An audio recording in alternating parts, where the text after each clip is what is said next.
तर मला सोलापूरवरून पुण्याला जायचं होतं, कारण दुसऱ्या दिवशी माझी मॅच होती. आम्ही मॅचसाठी निघालोत आणि हा बघा कसला भारी सीन होता. हा सीन बघून खरंच मन एकदम फ्रेश झालं. नंतर आम्ही ग्राउंडवर पोचलो, सगळं रेडी होतं, मॅच सुरू होणार होती. आणि हा बघा दुसऱ्या इनिंगचा पहिल्याच बॉलला थेट बाउंड्री. स्टिकिंगच लावलं.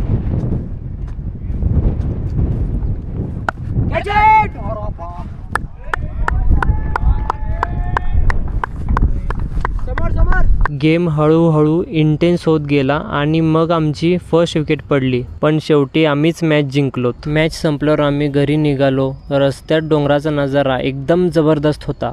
घरी आलो, आवरलो लगेच, कारण नंतर मला परत सोलापूरला जायचं होतं.